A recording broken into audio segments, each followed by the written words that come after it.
నా వస్త్రము, నా ఇల్లు ఏ విధంగా అంటున్నావో అదే విధంగా నా శరీరం, నా ఇంద్రియాలు, నా కన్ను, నా ముక్కు, నా చెవి, నా నోరు అని నీకంటే భిన్నమైనటువంటి వాటిని గురించి మాట్లాడుతూ అవే నేనని నువ్వు భావన చేస్తూ ఉన్నావు. ఈ భావననే భ్రాంతి అంటున్నాడు. ఉన్న సత్యమైనటువంటి పదార్థం ఆత్మ అయితే అది తెలియకుండా పోయి తెలియనటువంటి ఇంద్రియాలన్నీ, నిజంగా లేనటువంటి ఇంద్రియాలన్నీ ఉన్నట్టుగా భావించి అవి నీవైనట్టుగా భావించి, ఇంతకుముందు చెప్పుకున్న పాఠం అన్నమాట. గిన్నె అన్నం ఉడుకుతూ ఉంటే గిన్నెలో బియ్యం పోసి వండుకుంటూ ఉన్నాం. గిన్నె నేనే ఉడుకుతున్నాను అంటుంది. గిన్నె ఉడకటం లేదు, ఉడుకుతున్నది ఎవరు? గిన్నెలో పోయబడినటువంటి బియ్యం. ఆ గిన్నె లేకపోతే ఆ పొయ్యిలో ఆ బియ్యం అలాగే పోసేస్తే ఆ బియ్యం మాడిపోతాయి. నీళ్లు పోసి బియ్యం పొయ్యి వండుతున్నది, బియ్యం పోసి నీళ్లు పోతాం, ఏమో పొయ్యి ఆరిపోతుంది. అంటే సెగ ఉండి, బియ్యము ఉండి, నీరు ఉండి, అంటే పంచభూతాలు ఉండి అవన్నీ కూడాను పక్వమై ఒక పదార్థంగా కావడానికి గిన్నె ఏ విధంగా అవసరం అవుతోందో అదే విధంగా ఈ దేహం అవసరం అవుతోంది. లోపల ఉన్నటువంటి వాసనలన్నీ అనుభవానికి రావడానికి. బియ్యం యాజ్ ఇట్ ఈజ్ మనం తినం కదమ్మా, బియ్యాన్ని వండుకుని అనుభవయోగ్యంగా చేసుకుంటున్నాం, అన్నంగా తయారు చేసుకుని తింటున్నాం. మనం తింటున్నది బియ్యమే అయినప్పటికీ బియ్యంగా తింటున్నాం. తినడానికి ఒక పాకం వచ్చేట్టుగా చేసుకుంటున్నాం. అలాగే కూరగాయలు తింటున్నాం, మన పచ్చి కూరగాయలు అవి వేసుకుని నోట్లో మింగటల్లే, వాటిని ఉడికించుకుని వాటికి కావలసినటువంటి ఏవో అన్ని నంచుకుని, ఉప్పులు వేసుకుని, కారాలు వేసుకుని, మసాలాలు వేసుకుని, మనకు కావాల్సినవన్నీ వేసుకుని తింటున్నాం. ఏ విధంగా అయితే గిన్నె ఇవన్నీ చెయ్యడానికి ఉపయోగపడుతోందో అదే విధంగా మనలో ఉండేటువంటి అనేకమైన వాసనలు ఈ గిన్నె ద్వారా, ఈ దేహం అనేటువంటి గిన్నె ద్వారా త్రిగుణాలు అనేటువంటి ఉప్పులు, కారాలు అన్ని వేసుకుని వాసనలు అవి అట్లాగే అనుభవించడానికి పనికిరావు. ఈ ఇంద్రియాల ద్వారా, ఈ దేశం ద్వారా మన వాసనలను అన్నింటినీ అనుభవయోగ్యంగా చేసుకుని మరి అనుభవిస్తున్నాం. మరి అవే నేననుకుంటే చాలా తప్పు. అట్లా మనం అనుభవించడానికి తెచ్చుకున్నదే ధనం, అట్లా అనుభవించడానికి తెచ్చుకున్నదే భార్య, అట్లా అనుభవించడానికి తెచ్చుకున్న వాళ్లే సంతానం. వాళ్ళు నేను కాదు. ఇప్పుడు గిన్నెలో చాలా రుచిగా నేను ఒక పదార్థం వండి పెట్టుకున్నాను, అదే నేను కాదు. కాబట్టి నేను అది తింటానే కానీ తినకుండా దాన్ని వదిలేసుకున్నా నేను ఉండొచ్చు. నేను వండుకున్నటువంటి ఆహారాన్ని నేను తినవచ్చు, తినకుండా కూడా నేను ఉండొచ్చు. అదే నేనైతే తినకుండా ఉండడానికి వీల్లేదు. అదే నేనైతే నేను అందులోనే ఉండిపోవాలి. నేను కూరలో ఉప్పునో, పప్పునో, కారాన్నో అవ్వాలి. ఆ విధంగా ఎవరు కావటం లేదు కదా. మనం తెచ్చుకున్న పదార్థాలు ఏ విధంగా, ఒకసారి మనం వండుకున్నాం, మన ఇంటికి సడన్ గా చుట్టాలు వచ్చారు, మనమే తిందామని వండుకున్నాం, ఆ పదార్థాన్ని వాళ్ళకి పెట్టేసి మనం తినకుండా కూడా ఉంటున్నాం. అలాగే వాసనలను కూడా మనమే కావాలని తెచ్చుకుని వాటన్నిటినీ అనుభవించాలని తెచ్చుకుని ఆ అనుభవాన్ని మరొకళ్ళకి పంచిస్తున్నాం. మనం ఎవరికి పంచిస్తున్నాం? చూడండి, మన అనుభవాన్ని మనమే పొందటంలే, మన ద్వారా ఈ మిగిలిన వాళ్ళు కూడా సుఖాన్నో దుఃఖాన్నో పొందుతున్నారు. మీ వల్ల నేను ఆనందపడుతున్నాను అనేవాళ్ళు, వాళ్ళ వల్లే నేను బాధపడుతున్నాను అనేవాళ్ళు ఎంతమందో ఉన్నారు. సుఖ దుఃఖాలు రెండూ కూడా మన అనుభవాన్ని ఇతరులకు పంచిస్తున్నాము. మరి వాళ్ళ కర్మాధీనం వల్ల ఒక్కొక్కళ్ళకి మన అనుభవం మంచిగా కూడా ఉండొచ్చు, ఒకళ్ళకి మనకు అనుభవం చెడుగా కూడా ఉండొచ్చు. చెడుగా ఉన్నవాళ్ళు మన్నేమో చెడ్డవాళ్ళు అంటున్నారు, మంచిగా ఉన్నవాళ్ళు మన్నేమో మంచి వాళ్ళు అంటున్నారు. మన్ని అంటున్నారంటే గిన్నెని అంటున్నారు. కూర బాగుంటే కూర రుచి కూరదే లేక గిన్నెదే? కూరదే కదా, చేసేవాడిది కాదు. ఎందుకంటే వెయ్యార్పిక పదార్థాలు అన్ని వేసి చేస్తే ఆ కూర సహజంగా రుచిగా ఉండేదైతే రుచిగానే ఉంటుంది. అందులో పట్ట ఉప్పు, కారము అన్ని సమంగా వేస్తే అది ఏ గిన్నెలో చేసినా రుచిగా, కుండలో వండితే రుచిగా ఉండదు. మరి ఆ కుండ రుచి నాది అని ఎప్పుడైనా అంటే మనం ఏం చేస్తాం?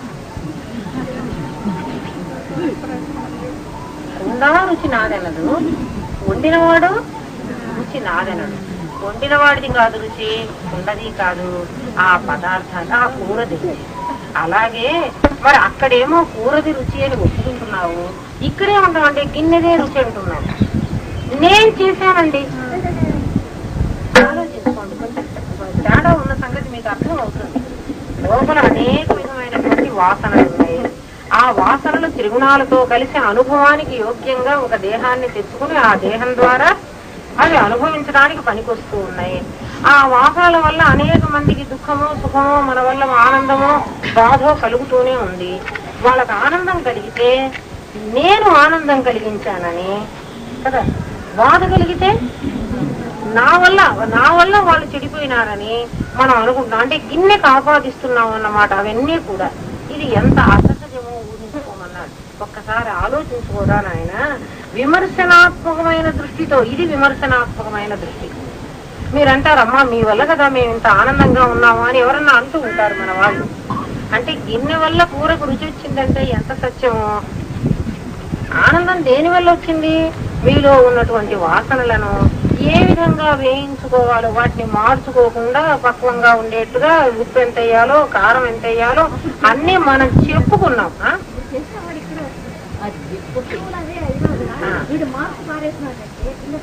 అందుకే చేసేవాడు నీకు చెప్తున్నాడు. చేసేవాడు ఇదిగో ఇంత వేసుకో, ఇంత కోపం రాకూడదు, ఇక్కడ తగ్గించుకో, ఇక్కడ ఈ మాట మాట్లాడకూడదు, ఇట్లా తగ్గించుకో అని వాడికి చెప్తున్నాడు, గైడ్ చేస్తున్నాడు. చేసుకున్నది మీరే కదా. చెప్పేవాడు గైడ్ చేస్తాడే కానీ చేసుకున్నవాడు ఉడికినది నీలోనే కదా, నీ గిన్నెలోనే కదా. నేను ఇంత ఉప్పు వేయమ్మా అన్నాను, ఆ ఉప్పు వేసుకున్నావు. ఇంత కారం కూడా వెయ్యన్నాను, వేసావు. కారం ఉప్పు కూరకు బట్టి కూరకు రుచి వచ్చింది. అందులో వేయబడిన వాటి వల్ల కానీ నా వల్ల కాదు కదా. అందుకే వాడిని గైడ్ చేసేవాడిని గురువు కేవలం మార్గదర్శి, గైడ్ చేస్తాడు. నాయన ఇదిగో ఈ విధంగా చేసుకో, నేను ఇట్లా కూర వండుకుని రుచిగా నేను తినగలుగుతున్నాను, నువ్వు కూడా ఇట్లా వండుకో. మొదటిసారి నీకు చేత కాకపోతే ఎక్కువ తక్కువలు అవుతాయి, రెండోసారి కూడా చెయ్యి, మూడోసారి కూడా, 10వ సారి అన్నది అందుకునేగా కుదరదా. అయితే ఆ కుదిరినటువంటి ఆ పదార్థాన్ని తింటూ, ఇది పదార్థం యొక్క రుచి గాని, పదార్థంలో కూడా రుచి ఏమిటి? ప్రజ్ఞానం బ్రహ్మ, అది నా స్వరూపమే. గిన్నె బ్రహ్మాంలో ఎక్కడా చూడు, గిన్నెలో రుచి లేదు. నువ్వు ఏ గిన్నెలో ఉన్నా వండుకో. కాబట్టి గిన్నె ఈ దేహం. ఈ దేహాన్ని నమ్మవాకండి. ఇందులో ఉన్నటువంటి వాసనలు, ఇందులో ఉన్నటువంటి అనుభవయోగ్యమైనటువంటి గుణాలతో కలిసి ఆనందాన్ని దుఃఖాన్ని ఇస్తున్నాయి. ఈ సంగతి మనం ఏమిటి తెలియనటువంటి వాడు, అంటే విమర్శన దృష్టి లేనివాడు, మీ వల్ల నేను సంతోషపడ్డాను, వాడి వల్ల నాకు ఈ మేలు జరిగింది, ఇది మామూలు వాడు మాట్లాడే మాట. కొంచెం విమర్శన దృష్టి కలిగినటువంటి వాడు ఏం మాట్లాడతాడు అంటే, వాడు నిమిత్త కారణుడైనాడు. కుండ అందంగా తయారు కావడానికి కుమ్మరి వాడు కేవలం కారణం. కుమ్మరి వాడు కుండ కాలేదు, వాడే కుండ అయినాడా? వాడే కుండ అయితే ఒకింటికే కుండ పోతుంది, రెండో కుండ ఇంకా లేదు. వాడు కుండను తయారు చేస్తున్నాడు. అలా చేసేటువంటి కార్యాన్ని ఈశ్వరుడు చేస్తున్నాడు. వాడు ఏం చేస్తున్నాడంటే, నీలో ఉన్న వాసనలకు అనుకూలంగా, నీలో వాసన ఉంది, నేను ఆత్మజ్ఞానం పొందాలి, ఏ విధంగానైనా నేను ఆత్మను తెలుసుకోవాలి, నాకు ఈ భౌతికమైనటువంటి ఈ సుఖాల మీద వాంఛ తగ్గిపోయింది, నాకు ఇవన్నీ అవసరం లేదు, నేను మళ్ళీ ఈ దేహాన్ని ధరించక్కర్లేదు, నాకు మోక్షం కావాలి అన్న వాసన నీలో బలీయంగా ఎప్పుడైతే ఉంటున్నదో అప్పుడు ఈశ్వరుడు కనుక్కుంటాడు, ఓహో వీడి దగ్గరికి ఎవరినో ఒకరిని పంపించాలి. నీకు ఆ కోరిక లేకపోతే గురువు నీ పక్కనే కూర్చున్నా వాడు గురువు అని నీకు తెలియదు. అసలు వాడు నీకు చెప్తూ ఉన్నా వాడు చెప్పే మాటలు నీ చెవికి ఎక్కవు. కాబట్టి ఈ గొప్పతనం ఎవరిదంటారు? ఒకసారి ఆలోచించండి. నీలో ఉన్న వాసన, నీలో ఆ వాసన ఉంటే, నీకు ఆకలైతే అన్నం పెట్టింది రుచిగా తింటాడు. పిల్లవాడు ఆకలైనప్పుడు అన్నం పెడితే చింతగా బుసలైనా ప్రేమగా తింటాడు. వాడికే కడుపు నిండింది అనుకోండి, మంచి పచ్చి పరమాన్నాలు పెట్టినా గురువు అని ఉమ్మేస్తాడు కానీ వాడు తినడు. కాబట్టి ఇప్పుడు ఆకలైన వాళ్ళు ఎవరైతే ఉంటారో వాళ్ళకి గురువు చెప్పేటువంటి వాక్యం అర్థం అవుతుంది. కాబట్టి ఆకలి దేహాన్ని ఆలోచించండి. గిన్నెకు ఆకలి కాలే, ఆకలి ఎవరికైంది? లోపల ఉన్నటువంటి వాసనలు అనుభవించి అనుభవించి ఆ జీవుడికి ఇంకా వద్దు అని వెచ్చిపోయినాడు వాడు. ఈ వాసనలు దీనివల్ల నాకు ఎవరినన్నా అడగండి, ఆత్మ తెలియని వాడిని కూడా వెళ్ళి అడగండి, ఏమో సంసారం చాలా బాగుంది కదా, ఏం బాగుందండి. ఇప్పుడే పెళ్ళైన వాళ్ళని 4 రోజుల తర్వాత వెళ్ళి అడగండి. నిన్న మొన్న పెళ్లి చేసుకున్న వాళ్ళని ఒక 4 రోజుల తర్వాత వెళ్ళి, ఏమో పెళ్లి బాగుంది కదా, ఏమో ఏం బాగుందమ్మా, నాకేం బాగున్నట్టుగా అనిపించటం లేదు. హాయిగా మా ఇంట్లో అయితే రాత్రి 8 గంటలకు, తెల్లవారు 9 గంటలకు నిద్రలు ఇచ్చేదాన్ని. వీళ్ళ ఇంట్లో 5కే లేమంటున్నారు, అది కూడా నాకు బాగోలేదు. మా ఇంట్లో హాయిగా 9 అవుతుంటే నేను పడుకునేదాన్ని, వీళ్ళ ఇంట్లో 1 గంట అయినా పడుకొని ఇవ్వటం లేదు వీళ్ళు, నాకు ఇది కూడా బాగోలేదు. మీరు అడిగి చూడండి, ఒకళ్ళు గురువు గారు అలాగే పంపిస్తారు. ఎవరన్నా నాకు ఇది బాగుంది అన్న వాళ్ళని ఒక్కళ్ళని తీసుకురండి, చూపిస్తాను. ఎందుకమ్మా ఏం తెలియదు ఆ పిల్లడు, నా కర్మ కాదు. ఒక పిల్లవాడు ఇంత పిల్లవాడు వచ్చాడు నా దగ్గరికి. కర్మ చాలా కష్టంగా ఉందమ్మా, అది పోగొట్టుకోవాలని వచ్చాను మీ దగ్గరికి అన్నాడు. 10 ఏళ్ళు ఉండవు వాడికి. ఇంత వాడు ఎందుకు వచ్చావురా నాయన అన్న. నమస్కారం పెట్టుకుంటా అన్నాడు. ఎందుకు నమస్కారం పెట్టుకోవడం అన్నా. కర్మ కష్టంగా ఉందన్న. చూడు మరి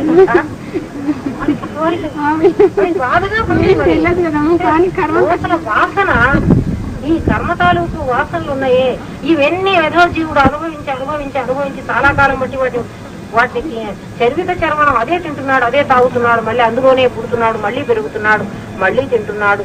ఇంకా వాడికి విసుగు పట్టిపోయింది. వద్దు ఇది అని వాడికి అనిపించింది. అలా అనిపించినప్పుడే సద్గురువు దగ్గరికి చేరతాడు. గురువు చెప్పినటువంటి మాట వాడికి అప్పుడే అర్థం అవుతుంది, లేకపోతే అర్థం కాదు. ఆకలి కాని వాడికి ఎలాగైతే ఆహారం రుచించదో, రోగికి ఆహారం రుచించదు. జబ్బు చేసిన వాడికి బాగా కడుపు నిండా అన్నం పెడతామను, తినాలని పాపం కోరుకుంటుందే కానీ తినలేడు, హితం ఉండదు. అదే విధంగా ఈ అనుభవించి ఇందులో సుఖం లేదని నిర్ణయించుకున్నటువంటి జీవుడికి ఇంకా ఇది అక్కర్లేదు అనిపిస్తే తప్ప అది అందదు. ఇది కావాలి అనిపించినంతసేపు ఇదే దొరుకుతుంది. ఇందులోనే మళ్ళీ పుడుతూ ఉంటాడు. పునరపి జననం, పునరపి మరణం. అందుకని విమర్శనాత్మకమైన దృష్టి ఎవరికైతే ఉందో, విమర్శనాత్మకమైన దృష్టి అంటే ఏమిటి? రుచి గిన్నెది కాదు, రుచి పదార్థంది. పదార్థంలో ఉన్న రుచి ప్రజ్ఞ అదే ఆత్మ అనేటువంటి సంగతి మళ్ళీ ఇంకోసారి తెలుసు, ఇప్పుడే తెలియదు. అటువంటి వాడికి ఆత్మతత్వం తెలియజేయడం చాలా తేలిక అన్నాడు. ఇంకోడికి చాలా కష్టం, ఎందుకంటే వాడికి అర్థం కాదు కదా. ఆకలైన వాడికి అన్నం పెట్టడం చాలా తేలిక, ఆకలి కాని వాడికి అన్నం పెట్టడం అసలు కష్టం. వాడు తినడు, నోట్లో పెట్టినంత ఉమ్మేస్తూ ఉంటాడు. ఇది తెలియక ఏం చేస్తున్నారంటే, స్వప్నంలో వ్యాఘ్రాధికములను దూచి శోకించున్నట్లు కలలో పులులు, దొంగలు ఇలాంటివి ఏవైనా కనిపిస్తే కల భయంగా, పాము అవన్నీ భయం పుడతాయి. నిద్ర లేవగానే అమ్మో నాకు ఇట్లాంటి కళ వచ్చింది. కళ వచ్చినప్పుడు భయం కంటే ఆ కళ వల్ల తనకు జరగబోయేటువంటి కీడు గురించి ఇంకా ఎక్కువ భయపడతాడు. కళ వచ్చినప్పుడు భయపడ్డాడు, మెలకువ వచ్చేసింది. మెలకువ వస్తే ఇది కళని తెలిసిపోయింది కదమ్మా. అయినా వాడు ధైర్యంగా ఉంటున్నాడా? మీకు వెళ్ళి ఏమని చెబుతున్నాడు, అసలు ఇట్లా కళ వచ్చింది, ఏం కాదు కదా, ఏం అవదు కదా, ఆ కళ వల్ల నాకేమీ చెడు జరగదు కదా, ఏమో జరుగుతుంది, మా కళ మంచి కళ కాదంటారు అని వాళ్ళు ఎవరో చెప్పారు. ఇక వీడికి రోగం పుట్టింది. అసలు కళే అసత్యం అయితే కళ మిథ్య. ఆ సంగతి నీకు తెలుసు, ఎందుకంటే నీకు వెలుగు రాగానే కళ లేదు, ఎవరో చెప్పక్కర్లే కళ మిథ్య. అందులో సత్యత్వాన్ని వెతుకుతున్నావు. మిథ్యలో సత్యత్వాన్ని వెతికితే దాన్ని గురుదేవులు ఏమంటారంటే, ఒక సీతారాముడి ఫోటో ఉంది. సీతారాముల వారు ఫోటోలు ఉన్నాయి కదా మనకి. వాడి వేలు కోసుకుంది. వేలు కోసుకుంటే నా సీతాదేవి నీ చీరలో ఓ ముక్క చింపివ్వమ్మా, నా వేలు కట్టుకుంటానన్నాడు. సీతాదేవి చాలా ముచ్చళ్ళు పెట్టి పెద్ద చీరే కట్టుకున్నాడు. ఆయన కూడా బాగా పెద్ద కండువా వేసుకున్నాడు, పీతాంబరం మంచి బట్టలు వేసుకున్నారు. రాముల వారు కూడా చాలా భక్తుల్ని కూడా నేను. కానీ నా వేలు దిగితే ఇంత ముక్క వాళ్ళు ఇవ్వటం లేదు. ఎందుకు ఇవ్వటం లేదు చెప్పండి? అక్కడ ముక్కే లేదు, అది గుడ్డే కాదు, గుడ్డ పేరుతో చలామణి అవుతోంది. సీతాదేవి ఎర్ర చీర కట్టుకుంది, రాముల వారు పీతాంబరం కట్టుకున్నారు అని చలామణి అవుతున్నారు. కానీ నిజంగా అక్కడ ఏమీ లేదు. అంటే మిథ్యాత్వం, అది మిథ్య ఉన్నట్టుగా కనిపిస్తోంది కానీ నిజంగా అది కాదు. అలాగే ఈ జగత్తు ఉన్నట్టుగా గోచరిస్తోంది కానీ ఇందులో సత్యత్వం అసలు కొంచెం కూడా లేదు. అలాగే కళ కూడా, నీకు అసలు కళ దేవుడు అందుకే పెట్టాడు మన కోసమే. కళ కూడా ఉన్నంతలో సత్యంగా గోచరించుతోంది కానీ నిజంగా కళ ఏమీ లేదు. అది తెలియక శోకిస్తూ ఉన్నాడు. ఏదైతే కళ అబద్ధం అని మనకు తెలుస్తూ ఉందంటే వెలుగు వస్తే కళ లేకపోతే అది అబద్ధం అని తెలిసింది కదమ్మా. తెలిసినా కూడా ఆ కల తాలూకు భావాన్ని మనల్ని బాధిస్తూ ఉంటే, బంధిస్తూ ఉంటే, అమ్మో నాకు ఇట్లా కల వచ్చింది, నాకేమైపోతుందో అని అనుకుంటున్నావే, దాన్ని అజ్ఞానం అంటారు. అజ్ఞానం అన్న పదానికి తెలియకపోవడం అని కాదు, తెలిసి కూడా గ్రహించలేకపోవడం. ఇది చాలా తమాషా అయినటువంటి విషయం. ఇప్పుడు దేవుడు ఎక్కడున్నాడు మనకి తెలియదు, అది అజ్ఞానం కాదు. ఎందుకంటే ఆయన మనకు కనపడలేదు. కనపడలేదు కాబట్టి ఆయన ఉన్నాడో లేడో నాకైతే తెలియదు. మరి ఉన్నాడందామా లేడందామా అంటే మనకి అర్థం కావటం లేదు. ఏమా దీన్ని అజ్ఞానం అందరూ. అజ్ఞానం అని దేన్ని అంటున్నాం మనం? అది ఎదురుగా కనబడుతున్నా కూడా, అది మనకు అర్థమవుతున్నా కూడా దాన్ని గ్రహించలేకపోవడం అజ్ఞానం. నాయన కళ ఉంది, నువ్వు దేవుడు నీకు కనపడలేదు కదా, దేవుడు కనపడకపోవడాన్ని అజ్ఞానం అనక్కర్లేదు. ఎందుకంటే నాకు కనపడలేదు కాబట్టి నేను దేవుడు ఉన్నాడని నేను నమ్మటం లేదు. ఎవరన్నా చూసారా దేవుడిని? ఒకసారన్నా చూసుంటే ఉన్నాడని మీరు చెబితే పోనీ నేనన్నా నమ్ముతాను. అనుభవించిన వాడేమో బయటకు వచ్చేటప్పటికి దేవుడు ఎట్టా ఉన్నాడో చెప్పలేకపోతున్నాడు. ఇది అందరికి అనుభూతి వచ్చింది. పోనీ దేవుడు ఎట్టా ఉన్నాడో అడిగితే చెప్పండి ఒకళ్ళన్నా. ఏం పలక్కపోతుంది, ఏమా పైన నవ్వుతారు పైగా. మరి ఇంకా మిమ్మల్ని చూసి నేనేమనుకోవాలి, దేవుడు ఉన్నాడు అనుకోనా లేననుకో. అది అజ్ఞానం కాదనుకున్నాడు. అజ్ఞానం ఉన్న పదానికి ఏం చెబుతున్నాడంటే, మామూలుగా లిటరల్ మీనింగ్ ఏమిటి అంటే, అజ్ఞానం అంటే తెలియకపోవటం. నాకు జర్మనీ తెలియదు, అది అజ్ఞానమా? నాకు రష్యన్ భాష తెలియదు, ఇది అజ్ఞానమా? నాకు అమెరికన్ లాంగ్వేజ్ రాదు, ఇది అజ్ఞానమా? ఇవి అజ్ఞానాలు కావు. మీకు అజ్ఞానానికి అర్థం చెబుతున్నాను. ఏమిటి అంటే, మనకి తెలుస్తూ ఉంటుంది. కళ వచ్చింది, కళ మెళకువ కూడా వచ్చింది, కళలో ఉన్నటువంటి పదార్థం ఇప్పుడు లేదని నాకు తెలిసింది. మీరు చెప్పక్కర్లే, నీకు కళ వచ్చిందని నాకు నువ్వు చెప్పాలా? ఏమో నాకే తెలుసు. కళ వచ్చింది, మెళకువ రాగానే కళ లేదు అని నాకు తెలిసింది.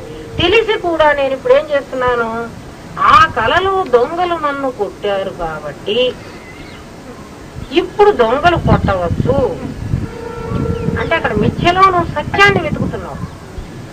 కళ్ళలో పాము కాటేసింది కాబట్టి ఇప్పుడు కూడా నన్ను పాము కాటు వేయవచ్చు.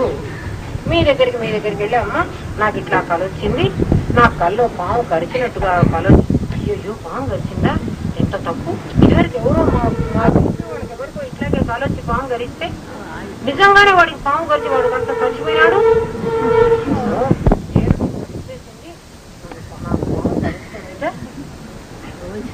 ఇది అజ్ఞానం.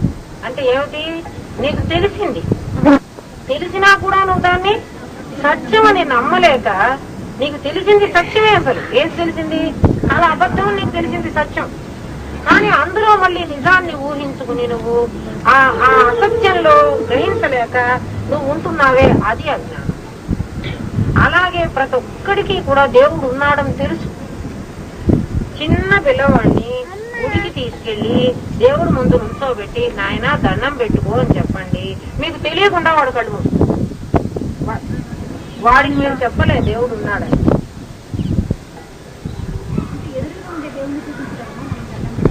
అయినా వాడు కళ్ళు మూసుకునే పెట్టుకుంటున్నాడు. తెరుచుకొని పెట్టుకోలేదు. ఎందుకని పెట్టుకోలే? వాడు జన్మల నుంచి వాళ్ళలోనే దేవుడు ఉన్నాడని వాడికి తెలుసు. తల్లి నువ్వు కళ్ళు మూసుకోవాలి, నా కళ్ళు మూసుకుంటే బాగుంటుంది. ఎవరన్నా కళ్ళు మూసుకుంటే మాత్రం నాకు బాగుంటుంది. మూసుకో. ఎందుకు? దానికి ఇంత బాగా నేను చెప్పలేను. సమాధి వస్తే ఎంత ఆనందంగా ఉంటుందో, ఎవరన్నా కళ్ళు మూసుకుంటే అంత దుఃఖం, అంత బాధ. అదేమిటో నా సొమ్మంతా ఖర్చు అయిపోయినట్టు. ఏం ఖర్చు అయిపోతుందో తెలియదు. పోతుండే, అరే దీన్ని విలువ లేకుండా పోతుండే, ఏమిటో బాధ. నాకు ఆ బాధ ఇంత అని చెప్పలేను, కానీ మొత్తానికి చాలా బాధ. అందుకే వెంటనే అరిచేస్తూ ఉంటారు కళ్ళు మూసుకోవాలి. అసలు నాకైతే కళ్ళు మూసుకోబుద్ధి కూడా ఉంటుంది, కూడా కాదు. ఇది అజ్ఞానం. ఎవరన్నా అజ్ఞానం అంటే తెలియకపోవటం అని చెప్పకండి. అజ్ఞానం అంటే తెలిసి గ్రహించలేకపోవడం. తెలుసు నాకు, కానీ గ్రహించలేదు. ఈ అజ్ఞాన కారణంగా ఇటువంటి అజ్ఞానం తెలుసు. ప్రతి వాడికి తనలోనే భగవంతుడు ఉన్నాడని తెలుసు, కానీ ఆ భగవంతుడిని వాడు గ్రహించలేకపోతున్నాడు. అందరికీ తెలుసు దేవుడు ఎక్కడున్నాడు రా, నాలోనే ఉన్నాడు. నాలో ఉండకపోతే, దేవుడు నాలో ఉండకపోతే నాకు ఎన్ని సంగతులు తెలుస్తున్నాయి. ఆ దేవుడు ఎంత గొప్పవాడు, ఎంత తెలుస్తున్నాడంటే, నేను మీ ఇంటికి వచ్చాను, నేను రావడం మీకు ఇష్టం లేదు, నేను మీ ఇంటికి వచ్చాను, నేను అన్వాంటెడ్ గెస్ట్ ని మీ ఇంటికి ప్రస్తుతం లేదమ్మా, మీరు రావడం మాకు అందరికీ ఇష్టమే అనవాకండి. ఎవరో మన ఇంటికి ఎవరో ఒకళ్ళు వచ్చారు, వాళ్ళు రావడం మనకి ఇష్టం లేదు. వెంటనే మన బిహేవియర్ లో కొద్దిగా మార్పు వస్తుంది కదా, వస్తుంది కదా. ఆ వచ్చిన వ్యక్తి అది గ్రహిస్తాడు కదా, నేను రావడం వీళ్ళకి ఇష్టం లేదు అని గ్రహించాడు కదా. ఆ గ్రహించే శక్తి నీలో ఉన్న భగవంతుడిది. వాళ్ళు చెప్పలే నీతో ముఖాముఖిగా, నువ్వు రావడం నాకు ఇష్టం లేదు, నువ్వు మా ఇంటికి రావద్దు, నువ్వు పో అని వాళ్ళేం చెప్పి తలుపేయలేదు. మనమే గ్రహించుకుంటున్నారా లేదా? మీకు ఎప్పుడు అటువంటి అనుభవం జరగలేదా?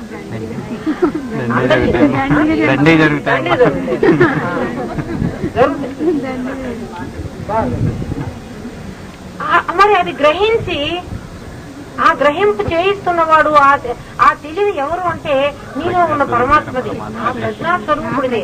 చూడు, వీళ్ళ బిహేవియర్ బాగలేదు, నువ్వు రావడం వీళ్ళకి ఇష్టం లేదు, అయినా కూడా నువ్వు పోలే, నా అవసరం కొద్దీ వచ్చానని ఉండిపో, లేకపోతే అక్కడి నుంచి వెళ్ళి.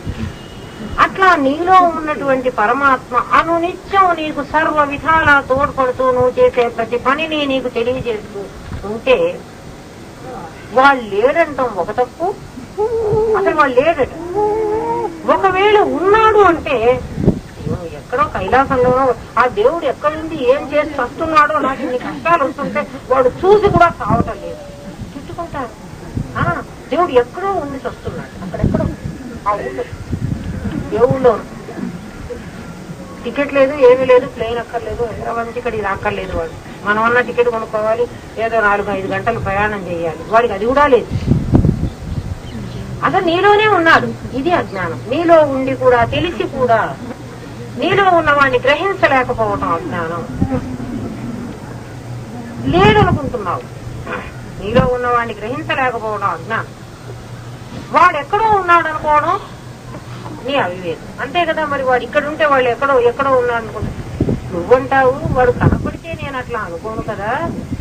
వాడు కనపడకుండా మరి లోపల ఎందుకు ఉండాలి? బయటకు వచ్చి రోజు నాకు కనపడుతూ ఉండొచ్చు కదా. అంటే కనపడడానికి వాడేమో దృశ్యమానమైన జగత్తును నేను కాదని వాడు వేదంలో సత్యుడు చెప్పుకున్నాడు. ఒరే నాయన, నాకు ఆకారం లేదు, నాకు రూపం లేదు, నాకు ఇంద్రియాలు లేవు, నాకు మాట్లాడడం రాదు, నేను ఇవన్నీ కూడా నీ శరీరం ద్వారానే నేను చేస్తాను చెప్పుకున్నాడా లేదా? అంటే నీ శరీరం ద్వారా నువ్వు నడిచే నడక, నువ్వు మాట్లాడే మాట, నువ్వు చూసే చూపు, నువ్వు యోచించే ఆలోచన, నీ ప్రతి నడవడిక కూడాను ఆయనే. అది నువ్వు గ్రహించలేక ఏం చేస్తున్నావు? వాళ్ళు లేడంటున్నావు. ఒకవేళ ఉన్నాడు అని మీలాంటి పెద్దలు ఎవరైనా దేవుడు ఉన్నాడని చెబితే ఎక్కడో ఉంటాడేమో, ఇక్కడ మాత్రం లేదు అని చెబుతున్నావు. ఇక్కడ లేకపోతే నీకు జరిగే ప్రతి ఆలోచన వాడికి ఎట్లా తెలుస్తున్నది? వైర్లెస్ పెట్టుకున్నాడు అనుకున్నావా? ఆలోచించండి. ఎవరు ఏమనుకున్నా వాడికి తెలుస్తోంది. దానికి ఏం సమాధానం చెప్పాలో కూడా వాడికి తెలుస్తోంది. ఎవరు ఏం మాట్లాడుతున్నారు. ఇంకా ఏమంటున్నాడంటే, ఈ విధంగా ఆలోచించలేకపోవడం నీ అజ్ఞానం. నీ అజ్ఞానం ఇంకా కొంచెం విమర్శనాత్మక దృష్టితో చూడు. కొంచెం నిన్ను పైకి లాక్కొస్తున్నాడు. నాయన, ఇలాంటి ఆలోచన చేయి, గిన్నె ఉడకటం లేదని ఆలోచన చేయి, స్వప్న జగత్తు శాశ్వతం కాదని ఆలోచన చేయి, అబద్ధాన్ని నీకు తెలిసి కూడా అందులో సత్యత్వాన్ని వెతుకుతున్నావు, ఇది నీ తెలివి తక్కువతనం, ఇదే అజ్ఞానం. నీకు తెలుస్తోంది కళ నిజం కాదని, అయినా మళ్ళీ నువ్వు అందులో మునిగిపోతున్నావు. ఆ విధంగా ఆలోచన చేయి. ఇంకా కాస్త ముందుకు రమ్మంటున్నాడు. ఏమంటున్నాడంటే, నీవు జాగ్రత్త వస్తువులని నీ చూస్తున్నావు కదా, ఎదురుగా నీకు కనపడుతూ ఉన్న అనేక వస్తువులు ఉన్నాయి కదా, ఆ వస్తువులు నిరంతరం మారుతూ ఉన్నాయి కదా. నువ్వే చూడు, నిన్న మొన్న ఒక గౌన్ దొరుకున్న ఒక పాప 4 ఏళ్ల తర్వాత నేను చూడగానే పెద్దగా కనపడుతుంది. నిన్న మొన్న అక్కడెక్కడో అంతా పొలాలు, ఎప్పుడో మనం ఒక స్థలం కొనుక్కొని వచ్చాం, ఎప్పుడో కొన్నేళ్ల కిందట.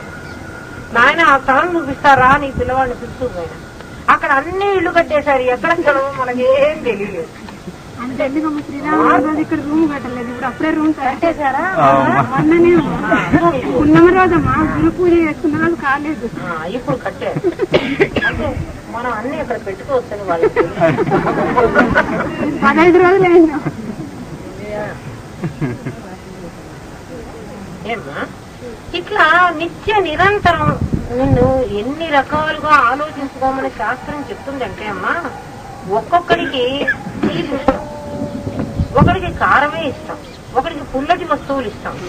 ఎవడికి ఏ రకంగా చెబితే వాడికి ఆ రకంగా అర్థం అవుతుందో శాస్త్రం అందరికీ అన్ని విధాలా చెబుతుంది. నీకు ఏది వీలైతే దాన్ని తీసుకో. ఇప్పుడు ఇంకోటి ఏం చెబుతున్నాడంటే, అజ్ఞానాన్ని గురించి చెప్పాడు కదా నాయన, ఇది సత్యం కాదని. గిన్నె గురించి చెప్పాడు కదా, ఈ దేహం గిన్నె లాంటిదని. గిన్నెలో వస్తువు ఉడుకుతుంది కానీ గిన్నె ఉడకదని చెప్పాడు కదా. గిన్నె ఉడికితే మనం రోజు షాపు పోయి గిన్నెలు కొనుక్కుంటాం, రోజు గిన్నె. అసలు ఆ గిన్నె అరిగించుకోద్దు మనం, ముందు గిన్నె ఉడికితే గిన్నె తింటే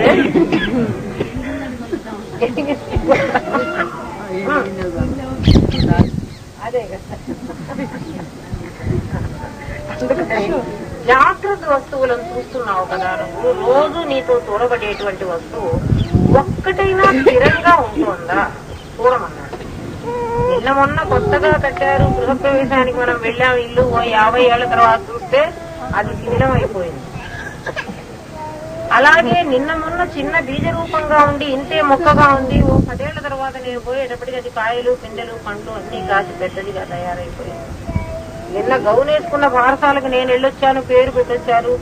ఇప్పుడు మళ్ళీ పెళ్లికి పిలిచారు, పెళ్లి కూతురే కూర్చుంది, దాన్ని అసలు నేను గుర్తు కూడా పట్టలేదు.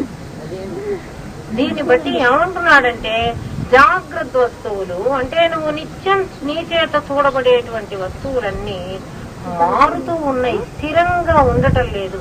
ఉన్నాయని నువ్వు అనుకుంటున్నావు. లేదండి నేను నిన్న సుమిత్రమని చూశాను, ఇవాళ మళ్ళీ చూశాను, సుమిత్రమ నిన్న ఇట్లాగే ఉంది, ఇవాళ ఇట్లాగే ఉంది. ఇది అజ్ఞాన దృష్టి అన్నాడు.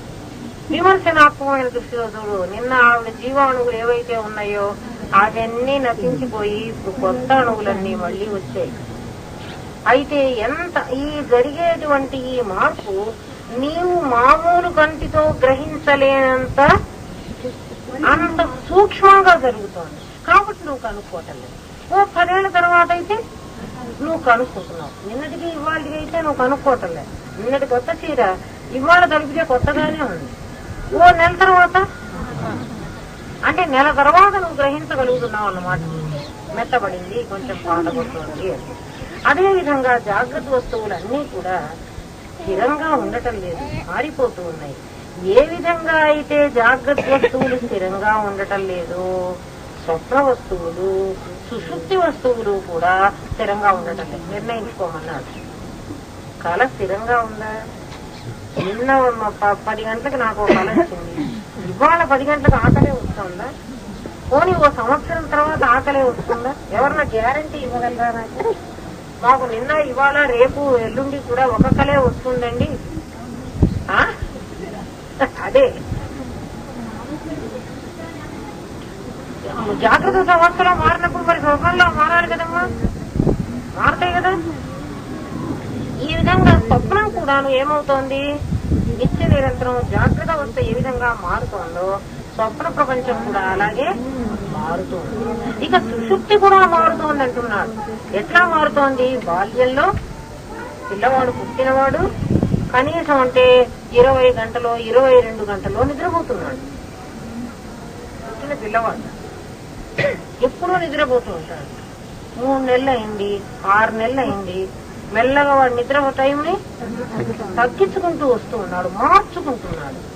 ఇప్పుడు ఇంకా పెద్దవాళ్ళు అవుతున్నాం. సరే ఒక వయస్సులో 20 ఏళ్ళు 40 ఏళ్ల వయసులో కొంచెం ఎక్కువ నిద్రపోతున్నాను. ఎక్కువైనా 12 గంటల కంటే కూడదు కదా. 80 ఏళ్ళు వచ్చినాయి, నాకు నిద్ర పట్టడం లేదండి. రోజు ఈ వేళకు నిద్రపోయేవాడిని, రాను ఇంకా నిద్ర పట్టడం లేదండి. అంటే నిద్ర సమయం నీకు మారుతూ వస్తోంది. అది కనుక్కోవడానికి నీకు మరి ఇన్ని సంవత్సరాల కాలం కావాలి. చూడండి, ఆలోచించండి. జాగ్రత్త అవస్థలో వస్తువులు మారుతున్నాయి, దేహాలు మారుతున్నాయి, స్వప్నాలు మారుతున్నాయి, స్వప్న సమయాలు మారుతున్నాయి. ఎప్పుడు కలుస్తుందో చెప్పగలరా? ఏమ్మా? లేదండి నాకు రాత్రి సరిగ్గా 12 గంటలకు కలుస్తుందండి.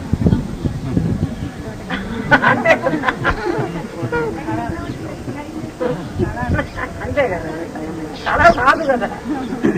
అలాగే నిద్రావస్థ కూడా నీకేమవుతోంది, జాగ్రత్త స్వప్న సుషుప్తులు అనేటువంటివి మూడు కూడా నిత్య నిరంతరం మారుతున్నాయి కాబట్టి వాటిని క్షణికములు అని పేరు పెట్టారు. వాటి క్షణికములు అంటే ఏమిటి, ఒక్క అంటే భగవంతుడి దృష్టిలో ఇది క్షణమే, క్షణం మాత్రమే ఉంటుంది, మరో క్షణం మారుతుంది. చూడండి, ఒక పెద్ద కళ రావాల్సింది అనుకోండి, మనకి కళ మొదలైంది, వెంటనే మెళుకు వచ్చేసింది.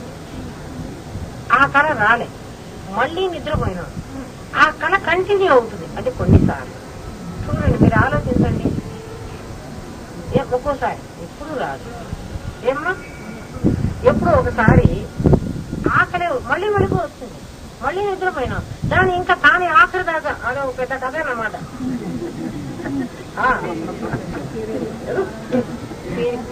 వారం వారం దాకా ఒక రాత్రి అట్లా ఎప్పుడైనా కళ మీకు వచ్చిందనుకోండి, కొంచెం మెళుకువలోకి వచ్చి మళ్ళీ నిద్రపోతే అలాంటి కళ వస్తుంది. లేచి ఒక గ్లాస్ మంచినీళ్ళు తాగండి, అంటే జాగ్రత్తలో పూర్తిగా లాకూడండి, మళ్ళీ నిద్రపోతే ఆ కళ కళ వచ్చిందని మెళుకు వచ్చి మళ్ళీ ఇటు తిరిగి పడుకున్నారంటే మళ్ళీ, కానీ ఎప్పుడూ రాదు, ఎప్పుడో వస్తుంది, అసలు రాకుండా ఉంటుంది. అందుకని దీన్ని ఏమంటున్నాడంటే క్షణికం అంటున్నాడు. ఇవి క్షణికం, ఈ కళలు శాశ్వతంగా ఉండేటువంటివి కావు అని. కానీ ఈ మూడవస్థలలో తురీయం అనేటువంటి నాలుగో అవస్థలో కూడా నేను అనేటువంటి ఈ సచ్చిదానంద స్వరూపమైన ఆత్మ ఏదైతే ఉందో అది మాత్రం మారటంలా. నిన్న మారలే, నేడు మారలే, రేపు మారలే, 10 ఏళ్లకి మారలే. ఏమిటండి మీరు మారలేదని మీరు ఎట్లా చెప్పగలరు? ఏమో అది కూడా మారుతూ ఉండొచ్చు కదా, మాకేం నమ్మకం, మీరు చెబితే మేము నమ్మాలా? అది మారినట్టయితే నువ్వు గౌను వేసుకున్నప్పుడు నీకు జరిగినటువంటి సంఘటన ఇవాళ నడుము వంగిపోయి ముసల్దానివై ముసుగు వేసుకున్నప్పుడు ఇప్పుడు గుర్తు రాకూడదు. ఎందుకని? ఆ సంఘటన అప్పుడు వాడే చూశాడు, ఈ సంఘటన ఇప్పుడు వాడే చెప్తున్నాడు, మధ్యలో దేహమే వికారం పొందింది, దేహం మారింది. దీన్ని బట్టి చూడండి, మీరే ఆలోచించుకోండి. చాలా చిన్నప్పటి సంఘటన కూడా మీకు గుర్తుందా లేదా? చిన్నప్పటిది కాదు, గత జన్మలకు కూడా గుర్తుంటాయి. మీకు ఎప్పుడో ఎవరినో చూస్తే వీళ్ళని ఎక్కడో చూసినట్టు, ఎప్పుడో చూసిండం వాళ్ళని, ఎక్కడో వీళ్ళని బాగా చూసినట్టుంది, వీళ్ళు నాకు బాగా పరిచయమైన వాళ్ళే కనపడుతున్నారు అన్న భావన నీలో కలుగుతారు.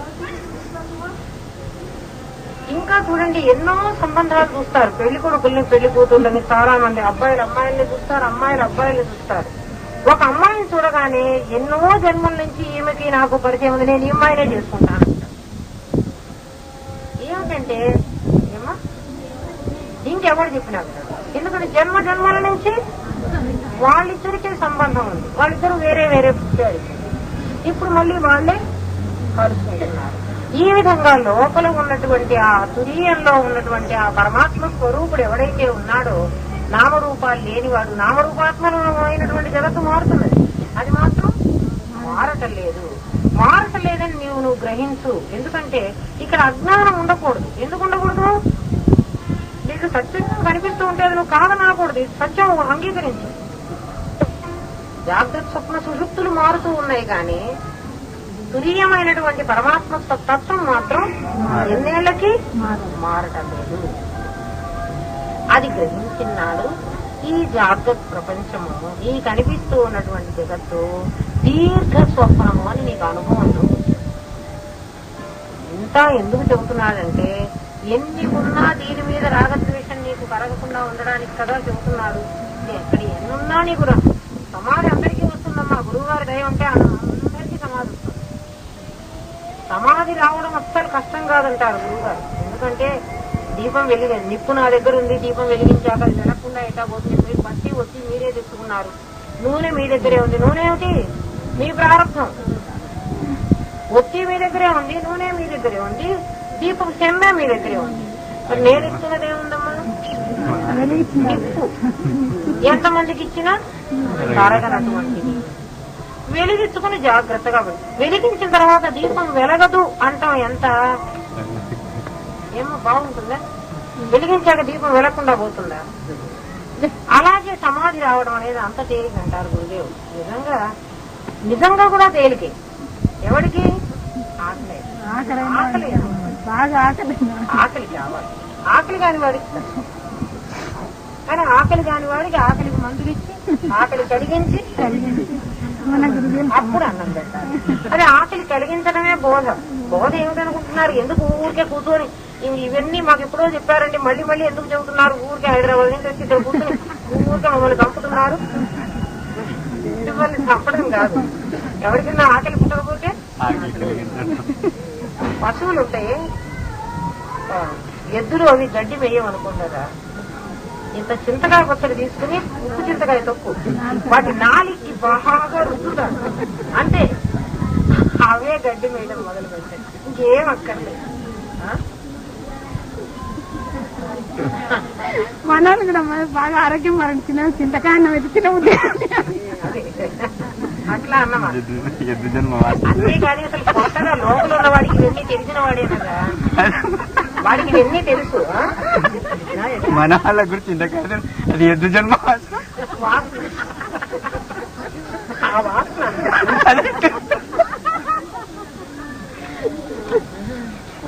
తినకుండా ఏం అయిపోలేదు. అట్లా కాదమ్మా, నువ్వు అవన్నీ జన్మలు ఎత్తి వచ్చావు కదా, ఆ వాసన ఉంటుంది కదా మనలో. గిన్నెలో నూనె పోసామనుకోండి, నూనె వంచేసుకున్నాం,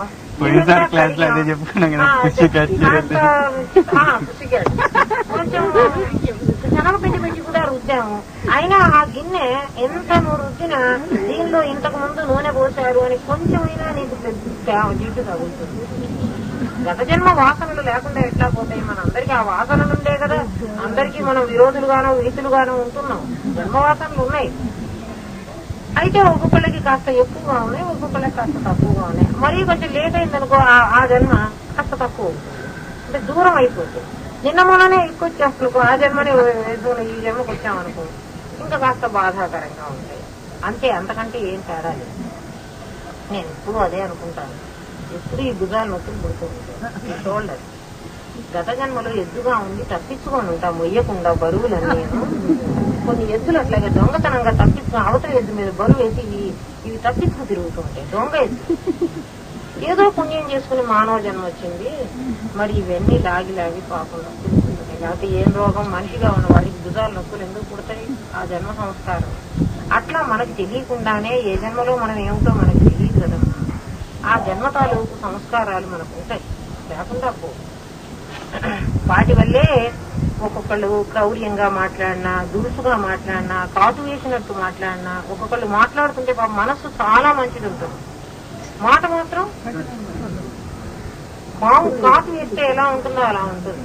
తెలిసిన వాడికి పాపం వాళ్ళు మంచి వాళ్లే, మాట అటువంటి కఠినంగా ఉందని వాళ్ళ మీద ద్వేషం పెంచుకోరు. తెలియని వాళ్ళు ద్వేషం పెంచుకోరు. అదే చెబుతున్నాడు. ఇది ఒక దీర్ఘ స్వప్నం అన్నాడు. ఏది? ఈ జీవిత కాలం అనేది ఒక పెద్ద కళ. అప్పుడప్పుడు మెలకు వచ్చి మళ్ళీ కంటిన్యూ అవుతూ ఉంటుంది చూడండి కళ. అలాగే అప్పుడప్పుడు సమాధి వచ్చి నేను ఆత్మలని గ్రహిస్తూ కూడా మళ్ళీ కొంతమంది అంటారు, అమ్మ సమాధి వచ్చింది మాకు, మేము చక్కగా ధ్యానం కూడా చేసుకుంటాం, అయినా మళ్ళీ ఈ సంసారం అప్పుడప్పుడు మమ్మల్ని బాధిస్తోంది, బాధ కలుగుతుంది, దుఃఖం కలుగుతుంది, ఏం చేయమంటారు మమ్మల్ని అంటే, ఏం చేయమని చెప్పండి, మీరే చెప్పండి. కళ మెళుకో వచ్చాక అది కళని మీకు తెలిసిన తర్వాత కూడా మళ్ళీ కళ అనిపిస్తూ ఉందండి, కళ వస్తుండే, మరి ఏం చేయాలి? కళ అని దాన్ని అనుకుని స్వప్నవత్తన్నా గారడీ విద్యలాగానన్నా ఆ రకంగా చూసుకుని ఈ జగత్తుని నీకై నువ్వు మార్చుకుంటూ రావాలి. ఇది ఒక దీర్ఘ స్వప్నం అంటే. ఆ విధంగా నీకు ఆరూఢమైతే ఆరూఢం కావాలి. ఏది? ఇది కళ. ఈ కళ ఒక 100 ఏళ్ల కళ. మన కళ అంతా మహా ఉంటే 10 గంటలు, రాత్రంతా కలుస్తే కూడా 10 గంటలు వస్తుంది, అంతే కదా, అంతకంటే రాదు కదా. 8 గంటలకి నిద్రపోతే మరి తెల్లవారు 6 గంటల దాకా. ఒకవేళ పోతే ఎప్పుడైనా పోతే, ఒకవేళ కళ వచ్చినా కూడా 5 నిమిషాలు వస్తుంది, 10 నిమిషాలు వస్తుంది. ఒకవేళ వస్తే కూడా ఈ జీవితంలో ఏ సంఘటన జరుగుతున్నా కూడా ఇదెంత దీర్ఘ స్వప్నము. అని రూఢిగా ఎవరికైతే తెలుస్తుందో వాడికి ఇంకా దుఃఖం ఉండదు. దుఃఖం ఉండడానికి వాడికి ఇంకా చోటు లేదు. జాగ్రత్త స్వప్న వస్తువులు సుషుప్తిలో స్ఫురించవు. జాగ్రత్త స్వప్న వస్తువులు, మెలకువతో ఉన్నటువంటి వస్తువులు, స్వప్నంలో కనిపించినటువంటి వస్తువులు సుషుప్తిలో కనిపించడం లేదు. అంటే నిద్రపోతున్నప్పుడు కళ లేదు, మెలకువతో ఉన్న జగత్తు లేదు. అసలు మనం పడుకుంటే మన మీద నుంచి ఒక పాము పాకిపోయి నేల తాకిందంతే. మనం నిద్రపోతూ ఉంటే మన పక్కనే ఉన్నవాళ్ళు మన గురించి పనికిమాల వాళ్ళు వీళ్ళని సాడీని చెప్పుకుంటున్నా చెవులు తెరిచే ఉన్నాయి. ఆ మాటలు మనకి వినపడవు. వినపడిందా ఎవరికన్నా? వినపడితే నువ్వు సుషుప్తిలో లేవు, జాగ్రత్తలోనే ఉంటావు. ఎట్లాగైతే జాగ్రత్త స్వప్న ప్రపంచాలు సుషుప్తిలో కనిపించవో అలా అదే విధంగా తత్వజ్ఞుడు అంటే ఎవడు? ఇందాక అజ్ఞానం అన్న పదానికి అర్థం చెప్పుకున్నాం. తత్పదార్థ త్వం పదార్థములు ఒకటని గ్రహించిన వాడు. నేను ఆత్మ అని గ్రహించిన వాడు కాదు. నేనే కాకుండా నీవు కూడా తత్వము, ఇద్దరు. తత్వమసి మహావాక్యం అనుభవంలోకి వచ్చిన వాడిని తత్వజ్ఞుడు అనాలంటే ఏమిటి? తత్పదార్థ త్వం పదార్థాలు రెండు వేరుగా లేవు, అవి రెండు కలిసి ఒకటి అని అనుకున్నటువంటి వాడికి స్వప్న ప్రపంచం వలనే ఈ జాగ్రత్త ప్రపంచం కూడా మిథ్యగా ఉంటుంది. కళలో ఉన్నటువంటిది ఏ విధంగా అయితే సుషుప్తిలో కనపడకుండా పోతుందో, జాగ్రత్తలో ఉన్నది ఏ విధంగా అయితే సుషుప్తిలో కనపడకుండా పోతుందో, అదే విధంగా వీడికి ఎవరికి తత్వపదార్థం పదార్థములు ఒకటి అని గ్రహించినటువంటి తత్వజ్ఞుడికి ఈ ప్రపంచం అంతా కూడా అటువంటి మిథ్యగా తోస్తుంది. ఇప్పుడు మిథ్యా పదానికి అర్థం చెప్పండి. అంటే ఏమిటి? అసలు లేదనే కుందేటి బొమ్మ అసలు లేదు, గగన కుసుమాలు అసలు లేవు, ఆకాశంలో పువ్వులు అసలు పుయ్యవు. అలాంటిది కాదు ఇది. ఈ జగత్ అటువంటిది కాదు. ఈ జగత్ అసలు లేనిది కాదు. ఇదేమిటి? అసలు బ్రహ్మ పదార్థంగా ఇది ఉన్నదే.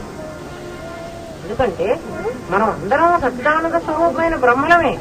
పరమాత్మకి ఆకారం లేదు కాబట్టి ఒక ఆకారం పెట్టుకుని కళ్ళు, ముక్కులు, చెవులు అన్ని ఉపాధిని పెట్టుకుని ఉపాధిని ఆశ్రయించుకుని వ్యవహారాలన్నీ చేస్తూ ఉన్నాడు.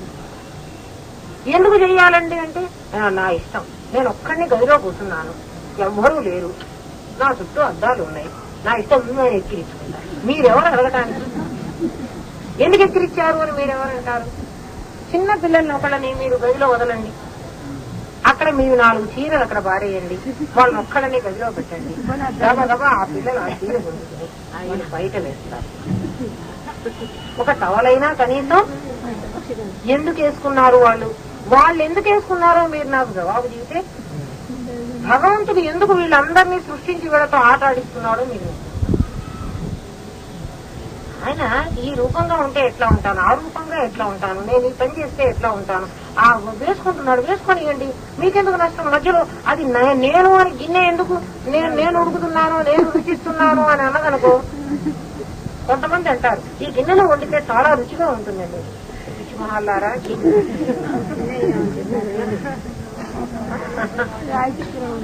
ఎందుకు కుండలో మీకు రుచి ఉంటుందంటే గిన్నెలో పెట్టినప్పుడు గిన్నెలో గాలి బయటికి రావడానికి వీలు లేకుండా మూత పెట్టడం వల్ల ఆవిరై అది చెడిపోతుంది. కుండకు సన్నటి చిల్లులు ఉంటాయి, మనకు తెలియకుండా గాలి పోతుంది, అందుకే కుండలో నీళ్ళు చల్లగా ఉంటాయి. దానివల్ల వాతావరణంలో ఉన్నటువంటి ఆ గాలి అందులో ప్రవేశించి అది పాడైపోకుండా ఆ పదార్థాన్ని బాగా ఉంచుతుంది. అందుకు కుండలో ఉన్న పదార్థం మంచిగా ఉంటుంది. మంచిగా ఉంది కాబట్టి నాకు రుచిగా ఉంది. అంతేగాని గిన్నె వల్ల రుచి రాదు. ఎవరైనా గిన్నె వల్ల రుచి వచ్చిందంటే తప్పు, పొరపాటుగా కూడా అనుకోవాలి. గిన్నె రుచి ఇవ్వదు, పదార్థం రుచిస్తుంది. అలాగే గిన్నెకు గనక మురికి గనక ఉన్నట్లయితే పదార్థం ఎంత మంచిదైనా అది చెడగొట్టే శక్తి గిన్నెకు. అట్లా గిన్నె సరిగ్గా గనక లేకపోతే కళాయి లేని గిన్నె, ఈ గిన్నె సరిగా లేకపోతే పాచి బట్టి మకిల బట్టి ఉంటే దీనిలో ఎంత మంచి పదార్థం వేసినా కూడా చెడిపోయే అవకాశం. ఇప్పుడు మరి మనం చేస్తూ ఉన్న పని ఏమిటంటే రామనాథన్ గారు కాస్త చింతపండు, కాస్త ఉప్పు, కాస్త మట్టి లేకపోతే ఇసుక పొడి పెట్టుకుని గిన్నెలన్నీ తోము పెడతారని. ఆయన చేసే పని ఏమిటంటే గిన్నెలన్నీ తోముకుంటూ ఉంటారు. గురుగారు ఎన్నిసార్లు అనేవారు, ఏమిటో అన్ని పని మనిషి పనే చేసుకుంటున్నాను నేను, 4 రోజులు ఆ పని మనిషి రాలేదనుకోండి గిన్నెలన్నీ మురికి మర్చిపోతాయి. మళ్ళీ ఆ పని మనిషి వచ్చి ఏం చేస్తుంది, గిన్నెలన్నీ శుభ్రంగా తోముతుంది. ఎందుకు తోముతున్నావు అయ్యా రామనాథం గారు అంటే, మరి అందులో ఏ పదార్థం వేసినా పాడైపోతుంది కదా, అందుకని గిన్నెలు తోముకున్న పదార్థాన్ని